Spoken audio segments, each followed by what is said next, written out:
নমস্কার। আসলে সত্যি কথা বলতে কি, তাগিদটা আমার অরিজিনালি ছিল না। এটা তাগিদটা যারা এইসব আর্কাইভ করেন, যেমন জেজুইট সোসাইটির ফাদার ম্যাথিউ শিলিংস, উনি এখন মারা গেছেন। উনি প্রথম এটাকে আর্কাইভ করার কথা ভাবেন, কেননা 1800 সাল থেকে আর 2000 সাল পর্যন্ত কোনো হিস্ট্রি আগে লেখা ছিল না। সেই ইতিহাসটা প্রথম খণ্ডটা লেখেন মিস্টার লুইস প্রভাত সরকার, কৃষ্ণনগরে থাকতেন। এই আমার সেকেন্ড ভলিউম বা দ্বিতীয় খণ্ড লেখা শুরু হওয়ার পরে উনি একদিন মারা যান এবং আমি সেই ওনার শেষকৃত্যতে ছিলাম। এবং আমাকে পাঠানো হয় ওই ওনার বাড়িতে উনি মারা যাওয়ার আগে, যে এই রকম লেখা জন্য আমি উপযুক্ত কিনা। কেননা আমি তো ডাক্তার, আমি তো ক্লিনিক্যাল জানি, নিজের ক্লিনিক্সটা জানি, আমি রোগ নির্ণয় করতে সক্ষম মোটামুটি। তো আমার একটা ইতিহাস রচনা করা, সাহিত্য রচনা করা, ওইটা আমার ফিল্ড নয়, ওইটা আমার পরিচিত ক্ষেত্র নয়।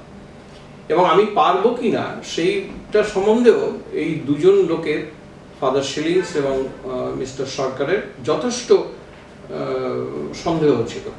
এবং আমার সঙ্গে উনি কথা বলে কিন্তু শেষ পর্যন্ত বুঝলেন যে আমি হয়তো পারবো। উনি আমাকে পরিধি মেপে দিলেন, বললেন যে দেখো, আমি তো শুরু থেকে শুরু করেছি, ধরা যাক সেটা 1700 খ্রিস্টাব্দ, 1800 খ্রিস্টাব্দ, এইসব এলাকা আমি বিচরণ করেছি এবং আলটিমেটলি আমি 1950 পর্যন্ত লিখে উঠতে পেরেছি এবং আপ টিল মাদার টেরিজা। অতএব তুমি যখন লিখবে তখন মাদার টেরিজার কথা কোনো কিছু লিখতে পারবে না রেফারেন্স ছাড়া। আমি বললাম ঠিক আছে, কোনো অসুবিধা নেই, মাদার টেরিজা ছাড়াও অনেক কিছু বলার আছে, অনেক কিছু করার আছে। এবং সেই সালটা খুব সম্ভবত 2002 কি 2003 হবে। এবং তারপর আমার তো বহু ঝড় ঝঞ্ঝা গেছে, শরীরের উপর, মনের উপর, চাকরির উপর, ঘর বাড়ি বদলানো, মায়ের অসুখ, স্ত্রীর অসুখ, মেয়ের অসুখ, এই সমস্ত করে দীর্ঘ 11-12 বছর ধরে, 11.5 বছর বোধহয় টু বি এক্সাক্ট, এই লেখাটা তিল তিল করে তৈরি করতে হয়েছে। প্রথম দিকে আমরা প্রত্যেকটা চ্যাপ্টার লিখতাম, লিখে ফাদার শিলিংসকে দেওয়া হতো। সেটা মোহনা নামে একটা ত্রৈমাসিক পত্রিকায় বেরোতো এবং সেই পত্রিকাটা এখনো জেজুইটদের কাছে পাওয়া যাবে খোঁজ খবর করলে, এবং হয়তো পলিন সেন্টারেও পাওয়া যেতে পারে। তো আমার এই যে লেখা, এই লেখার জন্য আমাকে অনেক খাটতে হয়েছে। গোয়েথেলস লাইব্রেরিতে বসে দিনের পর দিন ফরাসি লেখকের বই, কিভাবে তখনকার দিনে মানুষজন এখানে থাকতো, কিভাবে কি হয়েছে, কিভাবে ধর্মান্তকরণ হয়েছে, কিভাবে লোকে খ্রিস্ট ধর্ম নিয়েছে, কোন কোন সমাজ এখানে আছে, এই সমস্ত। তবে এর উপরেও আমাকে রেস্ট্রিকশন উনি দিয়েছিলেন যে আমি ক্যাথলিক সমাজ, খ্রিস্টান সমাজ সম্বন্ধে লিখব, ক্যাথলিক মণ্ডলীর সম্বন্ধে লিখব, কিন্তু প্রোটেস্ট্যান্ট মণ্ডলীকে সম্পূর্ণ বাদ দেব না। এবং তাদেরও দেখবেন একটা চ্যাপ্টার আমি ওখানে ইনক্লুড করেছি বইতে, সেইখানে তাদের সমস্ত জিনিস গুছিয়ে লেখা আছে। যেটা পশ্চিমবঙ্গ সম্বন্ধে আমাকে লিখতে হবে উনি বলেছিলেন। তো আমার উপর নির্দেশ ছিল যেন আমি আগেকার পূর্ব পাকিস্তান বা অধুনা বাংলাদেশ সম্বন্ধে কোনো একটা কথাও না বলি, বা রেফারেন্স ছাড়া কোনো কিছু যেন উল্লেখ না থাকে, মানে ওটার কোনো চ্যাপ্টার হবে না। এবং এটা করতে করতে দেখলাম যে আমার স্ত্রীর প্রচণ্ড অসুখ হয়ে গেল। সেখানেও আমি কিছুদিন একটু টালমাটাল অবস্থা আমার গেছে। তারপরে হঠাৎ করে শেষের দিকে দেখলাম যে ফাদার শিলিংসও অসুস্থ হয়ে পড়লেন এবং তার অপারেশন হওয়া দরকার, কিন্তু উনি অপারেশন করবেন না, এবং ওনার মানে অনেকটা পাগল পাগল ভাব, উনি কোনো কিছু আর দেখতে চাইছেন না। তখন আমি নিজের মানে পয়সা দিয়ে এটাকে পাবলিশ করি, প্রিন্ট আউট করি এবং ওনাকে দেব, এই উদ্দেশ্য ছিল। করতে গিয়ে হঠাৎ করে দেখলাম যে পশ্চিমবঙ্গে পুরুলিয়া জেলাটা আমার বাদ পড়ে গেছে। তো শেষের দিকে আবার পুরুলিয়া জেলাটাও আমি ইনক্লুড করেছি। তার মানে আমাদের সবকটা জেলাই পশ্চিমবঙ্গে ইনক্লুড করা আছে এবং সেখানে খ্রিস্ট ধর্ম কীভাবে ফলপ্রসূ হয়েছে, ছড়িয়ে পড়েছে, লোকের বিশ্বাস কি, বিভিন্ন জায়গায় কোন কোন পুরোহিত সেখানে কাজকর্ম করেছেন, কি অলৌকিক কাজ তাদের সম্বন্ধে বলা আছে। যেমন কৃষ্ণনগরের একটা ফাদার ফ্রান্সিস কনভার্টিনির সম্বন্ধে অনেক সুন্দর সুন্দর উপাখ্যান আছে। আমাদের কলকাতা শহরে ফাতিমা চার্চের ওই ফাতিমা রানীর যে মূর্তি, সেটা সম্বন্ধেও যথেষ্ট সুন্দর সুন্দর ঘটনা তার উল্লেখ আছে। আর সামগ্রিকভাবে বলতে গেলে আমাকে বলা হয়েছিল 2000 সাল পর্যন্ত আমার কাট অফ পয়েন্ট, কিন্তু আমি যেহেতু এটাকে আরও কয়েকদিন পরে লিখেছি, 2008, 10, 11, 12, 13, 14 পর্যন্ত, তো আমার অবভিয়াসলি 2007, 8, 9 অংশটুকুও ইনক্লুড হয়েছে। এবং এখানে জেসুইটদের প্রচুর লেখার থেকে রেফারেন্স পাওয়া যাবে। কিছু কিছু জেসুইট ফাদাররা বই লিখেছেন, জেসুইট তাদের সম্প্রদায়ের সমস্ত ইতিহাস আছে, সেই ইতিহাস থেকে আমার বাংলায় করা আছে। এবং এইভাবে প্রত্যেকটা অর্গানাইজেশন, জেসুইট, তারপর স্যালিসিয়ান, প্রত্যেকটা, আর সিস্টারদের ক্ষেত্রেও সেটাকে আমাকে বিশাল পড়াশোনা করতে হয়েছে এবং এটাও অনেক দিন লেগেছে, আমার প্রায় বছরখানেক লেগে গেছে, যে সন্ন্যাসিনীদের প্রত্যেকটা সংঘের পুরো হিস্ট্রি আমাকে পড়তে হয়েছে। এবং তার বই আমাকে কেউ একজন দিয়েছিল, আমার এখন মনে নেই, সেই বই থেকে প্রত্যেকটা যেটা যেটা যেখানে যেখানে আছে পশ্চিমবঙ্গে, সেগুলো খুঁজে বার করে তাদের অস্তিত্ব সেই সময় কতটা কি তারা প্রভাবিত করতে পেরেছেন, কোন স্কুল করেছেন, কোন কলেজ করেছেন, কোন ডিসপেন্সারি করেছেন, কোথায় কি সুবিধা করে দিয়েছেন গরিব লোকেদের, এই সমস্ত জিনিস এই বইটার মধ্যে আছে।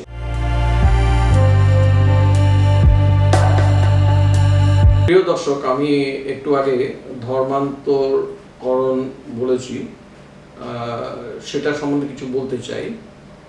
আসলে মানুষে সেই সময়, সেই কালে, সেই অবস্থাতে তারা মানসিকভাবে নিজে থেকে চেয়েছেন বা অন্য কোনোভাবে তারা হয়তো তাদের ধর্ম পরিবর্তন করতে আগ্রহী হয়েছিলেন। এর মানে কোনো যে অন্য কোনো উপায় ভাবা যাবে এরকম ব্যাপারটা নয়, তাদের স্বেচ্ছায় তারা এই ধর্মে দীক্ষিত হয়েছেন। সেটা প্রোটেস্ট্যান্টও হতে পারে, সেটা ক্যাথলিক সমাজেও হতে পারে, যে কোনো জায়গায় হতে পারে। মাদার টেরেসার যে সংস্থা মিশনারিজ অফ চ্যারিটি, তারা যাদের মধ্যে কাজ করেন তাদের মধ্যে 90% হচ্ছে মুসলিম সমাজ, এবং প্রচণ্ড গরিব লোকেরা তাদের সমস্ত ইনস্টিটিউশন থেকে, সমস্ত প্রতিষ্ঠান থেকে তারা যথেষ্ট সহযোগিতা এবং উপকার তারা পায়। এবং এটা ভাবতে ভালো লাগে যে প্রত্যেকটা যারা প্রান্তিক মানুষ, যারা গরিব লোক, তাদের কথা কিন্তু মাদার টেরেসা ভেবেছিলেন। তাদের কথা কিন্তু প্রত্যেকটা ওই সিস্টার সমাজ, সন্ন্যাসিনী সংঘ, তারা কিন্তু সেই কাজ করে চলেছেন। মেডিকেল মিশন সিস্টার্স, তারা তো সম্পূর্ণ ডাক্তারি পড়ে তারা ডাক্তারি করে, এবং নর্থ ইস্টে দেখবেন প্রচুর এরকম মেডিকেল মিশন সিস্টার্সরা আছেন, আমাদের পশ্চিমবঙ্গেও আছে, টাটানগরেও আছে, এবং অন্যান্য জায়গাতেও আছে। এবং কিছু কিছু জায়গায় তো শিক্ষা প্রতিষ্ঠানেও তো তারা কাজ করছেন। তো সেই ছেলে মেয়েদের মানুষ করা, এবং অ্যাকচুয়ালি পশ্চিমবঙ্গ কেন সারা ভারতবর্ষে খ্রিস্টান যাজকরা, খ্রিস্টান সন্ন্যাসিনীরা লেখাপড়ার ব্যাপারে যথেষ্ট কাজ করেছেন আগে, এখনো করছেন। এবং এনাদের কিন্তু এই লোককে খ্রিস্টান করার কথা তারা বলেনও না, আর চেষ্টাও করেন না। যদি চেষ্টা করতেন তাহলে হয়তো ওই 200 বছর যে বিদেশিরা আমাদের উপর শাসন করেছিল সে সময় তাহলে অনেক অনেক পার্সেন্টেজ খ্রিস্টান হয়ে যেত। আর এখন তো করেনি না। এমন অনেক লোক আমি জানি যারা খ্রিস্টান হতে চায়, কিন্তু ফাদাররা তাদের খ্রিস্টান হতে যাওয়ার সময় অনেক প্রশ্ন জিজ্ঞেস করে, তারপরে তারা বিফল মনোরথ হয়ে ফিরে যায়। অ্যাকচুয়ালি কি কারণে নিজে থেকে যদি না হয় তাহলে তো সেটাকে তো ঠিকভাবে মেনে নেওয়া যায় না, না?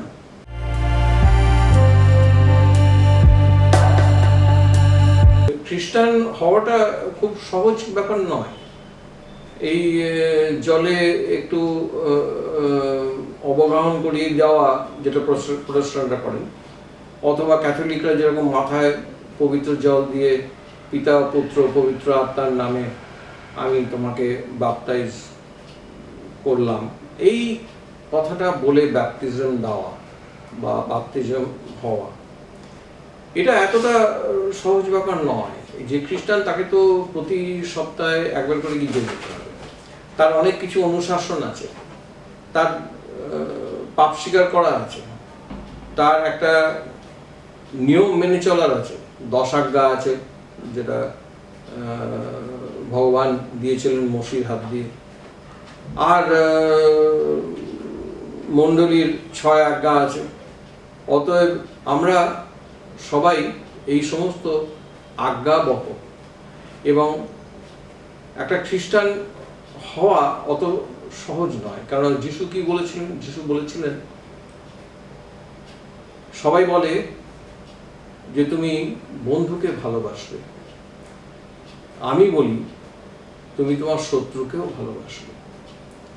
অতএব আমার মনে হয় খ্রিস্টান হওয়াটা খুব সহজ ব্যাপার নয়।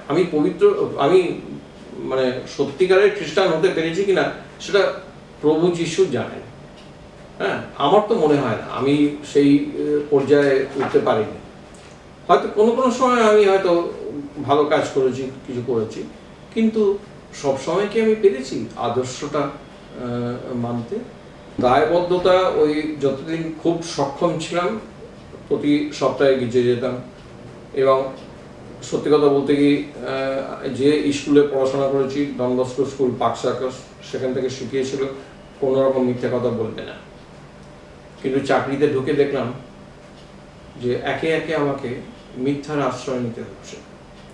যেমন আমি ঢুকছি 10টার সময়, লিখছি 9টায় এন্ট্রি করেছি, এটা তো একটা মানে সত্যের অপলাপ করা হচ্ছে।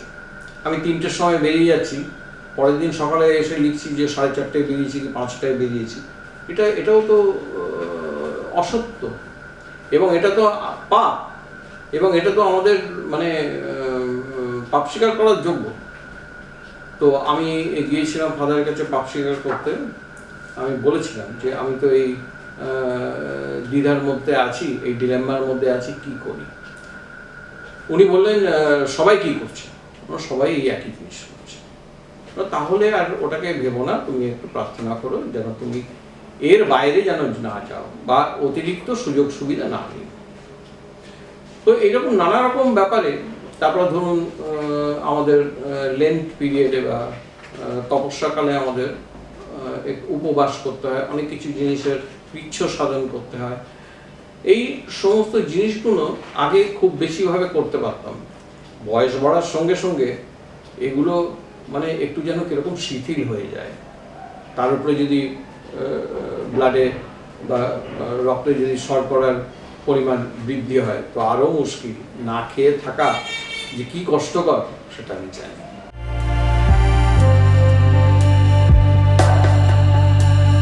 পাপ করেনি যে জন সে হচ্ছে যীশু খ্রিস্ট। আমরা পাপ করব এটাই তো স্বাভাবিক।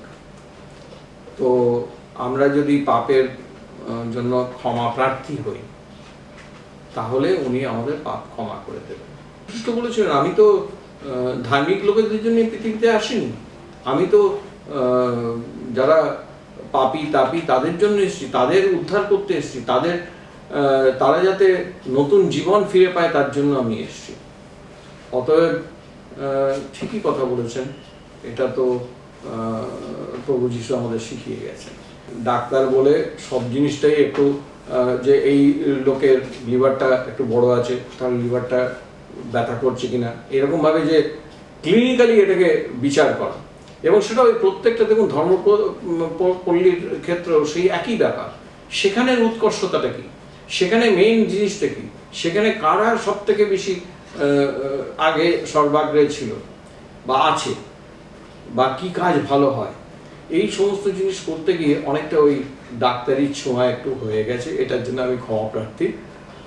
এবং আমি তো বলেইছি মিস্টার সরকারকে এবং ফাদার শিলিংসকে যে আমি তো সাহিত্যের দন্তস্ব জানি না, অতএব আমি সাহিত্য লিখতে পারি না।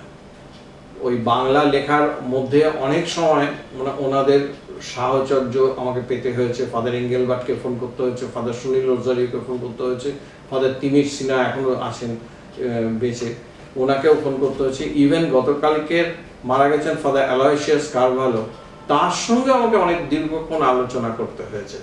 অতএব এত লোকের সঙ্গে আলোচনা, আমি হয়তো অনেকের নামও বাদ দিলাম, হয়তো সাময়িক মনে পড়ছে না, কিন্তু সবার কাছে জেনে তারপরে জিনিসটা তো করতে হয়েছে। এবং বাংলা অভিধান আমার তো অতটা ভালো জানা নেই কখনোই, এবং এনারা বাংলা ভাষা চর্চা করেছেন, MA-তে বাংলায় ক্যালকাটা ইউনিভার্সিটিতে পড়িয়েছেন এনারা। অতএব এনারা আমার থেকে বাংলা অনেক বেশি জানে, এবং প্রত্যেকটা শব্দ কি করে আমি লিখব, কিভাবে ভাবতে হবে, যেন ট্রান্সলেশনের মতন মনে না হয়, যেন নিজস্বতা থাকে। হ্যাঁ, আপনি ঠিকই বলেছেন, এই নিজস্বতাটা একটু যেন কিরকম ক্লিনিক্যাল ডাক্তারি সুলভ হয়ে গেছে। স্টাইলটা আমার নিজস্ব নয়, আমাকে অনুকরণ করতে হয়েছে। এটা ফাদার শিলিংসের স্টাইল, উনিই বলেছেন যে এইভাবে জিনিসটাকে করো। আমরা ধর্মপ্রদেশ আলাদা করব চ্যাপ্টার ওয়াইজ, এবং প্রোটেস্ট্যান্ট সংঘটা আর একটা চ্যাপ্টারে হবে, আর একটা চ্যাপ্টারে সন্ন্যাসিনীদের সম্বন্ধে লিখতে হবে। তো আমি ওর সঙ্গে আরেকটা অ্যাড করেছি পুরুলিয়ার বাকি অংশ। তো 3টে চ্যাপ্টার হচ্ছে আউটসাইড ধর্মপ্রদেশ, এবং আমাদের এখানে 8টা ধর্মপ্রদেশ আছে। এই 8টা ধর্মপ্রদেশের এবং তারপরে ভিক্যারিয়েট আছে, সেগুলো আলাদা আলাদাভাবে ইয়েতে মানে চ্যাপ্টারে বা পরিচ্ছদে স্থান পেয়েছে, এবং প্রত্যেকটা পরিচ্ছদে তারপরে এসেছে সমস্ত ধর্মপল্লীগুলো, বা তার যদি কোনো আরো বিভাগ থাকে, হ্যাঁ, কোনো জায়গায় ডিনারি থাকলে সেই ডিনারির সম্বন্ধে ডিটেলসটা বলবার চেষ্টা হয়েছে। এইসব আছে, যেমন বারুইপুর ধর্মপ্রদেশ সম্বন্ধে লেখা, সেটাতেও তো তার উৎপত্তি কীভাবে হয়, তারপরে তার আন্ডারে কখন কখন নতুন নতুন করে প্যারিশ বা ধর্মপল্লী স্থাপন হয়, এই সমস্ত এসেছে।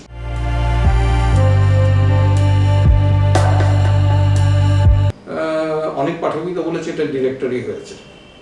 হ্যাঁ, এটা তো অস্বীকার করা যাবে না। আপনি যদি চেষ্টা করেন যে আমি কৃষ্ণনগর ধর্মপ্রদেশ সম্বন্ধে দেখবো, তাহলে কৃষ্ণনগরের চ্যাপ্টারটা খুললে সেটা কোথায় কোনটা আছে সেটা সমস্ত ওইখানেই পাওয়া যাবে। তো এটা তো একটা ডিরেক্টরির মতনই।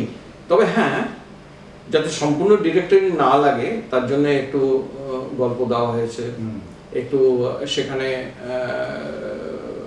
যেমন আমার মনে পড়ে ওই ফাদাররা খেতে গিয়েছিলেন কোনো একটা আসানসোলে কোনো একটা বাড়িতে, সেখানে সমস্ত খুব খাওয়া দাওয়া হয়েছে, এবং সেই খাওয়া দাওয়ার মধ্যে মাটন কারি করা হয়েছিল, প্রচণ্ড ঝাল ছিল।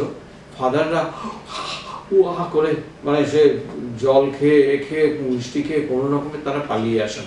মানে এটা একটা বেশ হাস্যকর একটা ব্যাপার। এইসব হাস্যকর ব্যাপারগুলো বা অলৌকিক ব্যাপারগুলো বা বিশিষ্ট ব্যাপারগুলো বা কোনো রকম হয়তো অভিনবত্ব কোনো জায়গায় হয়েছে, বা হয়তো এমন একটা আছে যে ফাদার চলেছেন রাত্রেবেলা, কাউ ডেকেছে কেউ, সেই যেতে গিয়ে রাস্তায় দেখা গেল বাঘ বেরিয়ে পড়েছে। এবারে তার সঙ্গে যারা সব ছিলেন ওই মানে হেল্পাররা, ওই লন্ঠন টন্টন হাতে লাঠি নিয়ে, তারা সব ভেঙে গেছে। এবারে ফাদার কি করবেন? ফাদার মাটিতে হাঁটু বেড়ে বসে এরকম প্রার্থনা করছে। বাঘটা কাছে এসে শুকে চলে গেল, তাকে কামড়ালো। এরকম একটা যেমন আছে, আবার অন্য জায়গাতেও আছে যে ধরুন কোনো কিছু মহামারী চলছে, মহামারীর সময় মা মারিয়ার মূর্তি তার পায়ে হাত দিয়ে প্রণাম করে বা তার মূর্তির তলায় মাথা ঠেকিয়ে অনেকে নাকি ভালো হয়ে গেছে। আমি জানি লোকে তো এগিয়ে আসতেই হবে, এবং আমি এখনো বেঁচে আছি, এখনো আরো কয়েক বছর হয়তো কাউকে সাহায্যও করতে পারবো, কিভাবে করতে হবে, কিভাবে করলে হয়। যদি কেউ এগিয়ে আসেন আমি নিশ্চয়ই তাকে সম্পূর্ণভাবে সহযোগিতা করবো, নাম 1 নম্বর। দ্বিতীয় হচ্ছে যে এই লেখা সাধারণত একজন কোনো যাজক একটু পেছনে থাকেন, তো আমার মনে হয় ফাদার সুনীল রোজারিও বোধহয় এই মুহূর্তে ওনার সঙ্গে যদি কেউ কোলাবোরেট করে ওনার সঙ্গে যদি জিনিসটা করতে পারে, তাহলে বোধ হয় এই যে একটা বহমান একটা জিনিস হবে। এই হিস্ট্রিটা, এই ইতিহাসটা, খ্রিস্ট সম্প্রদায়ের ইতিহাসটা 2000 সাল কি 2010 সালের পরে থেকে আজ পর্যন্ত সেটাও আমরা তুলে ধরতে পারবো পাঠকদের কাছে। এবং দেখুন, যেটুকু লেখা ছিল ওই 1600 খ্রিস্টাব্দ থেকে 1950 পর্যন্ত, সেটা যতটা খণ্ড প্রথম খণ্ডটা যতটা ছিল ডিটেলস, তার থেকে কিন্তু এই দ্বিতীয় খণ্ডটা আরো ডিটেলস হয়েছে, এবং তার মানে আরো অনেক কিছু হয়েছে। আর তারপরে এই 25 বছর কি 30 বছর এর যে অংশটা লোকে লিখবে, এটা তো নয় যে আজকে লিখতে বসলেই কালকের এটা হঠাৎ করে হয়ে যাবে, 4-5 বছর লাগবে। তো এই 2000 সাল থেকে 2030 সালের জন্য যদি কেউ এগিয়ে আসেন, আমি খুব খুশি হব, আমি প্রার্থনা করব, আমি তাকে আশীর্বাদ করব, এবং তার যা প্রয়োজন যখন খুশি আমার সঙ্গে যোগাযোগ করতে পারেন, আমি সর্বতোভাবে আমি তাকে সাহায্য করব।